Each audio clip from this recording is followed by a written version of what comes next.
నేటి దైవవాక్కు యోహాను సువార్త 14 అధ్యాయము 13-14 వచనములు. మీరు నా నామమున దేనిని అడుగుదురో తండ్రి కుమారుని యందు మహిమపరచబడుటకై దాని చేతును. నా నామమున మీరు నన్నేం అడిగినను నేను చేతును. యేసు ప్రభు చాలా విశాలమైన పరిధి గల గొప్ప వాగ్దానం ఇచ్చాడు. మన జీవితాలకు ధన్యకరమైన సంబంధము తండ్రితో ఉండుటకై ప్రార్థన అనే వరము ఇచ్చాడు. కానీ అది ఖచ్చితమైన షరతులతో కూడుకున్నది. సరి అయిన ప్రార్థన యేసుక్రీస్తు ప్రభు పేరిట చేసినదే. ఇంకా ఏ ఇతర మధ్యవర్తి అక్కరలేదు, ఏ ఇతర నామము అక్కరలేదు. ప్రభు పేరిట చేసే ఎలాంటి ప్రార్థనకైనా తానే జవాబు ఇచ్చు దేవుడు.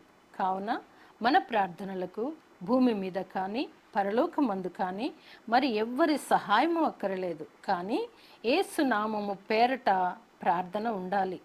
తగిన జవాబు ఇచ్చు నామము యేసు నామము అని గుర్తుంచుకోవాలి.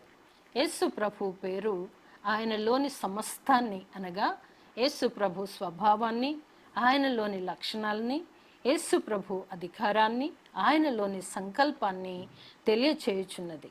ప్రభు సంకల్పం ఆయన ఉపదేశాల్లో వెల్లడి అయింది. అందువల్ల మన ప్రార్థన క్రీస్తు ఉపదేశాలకు అనుగుణంగా ఉండాలి. ప్రార్థించిన ప్రతిదీ మనకు దొరకవు, ఎందుకంటే క్రీస్తు ఉపదేశాలను మనము పాటించము. యేసు ప్రభు ఒక గొప్ప ఉద్దేశంతో ప్రార్థనకు జవాబు ఇస్తాడు. అది పరమ తండ్రికి మహిమ కలగాలనే ఆయన ఉద్దేశం.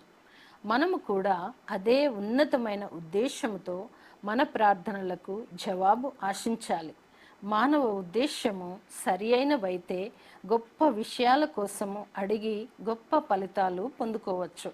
కావున యేసుక్రీస్తు నామం అన్ని నామముల కన్నా ఉన్నతమైన నామం. ప్రభువు యేసుక్రీస్తు నామం పేరిట అడిగి పొందుకొందుముగాక. ఆమెన్.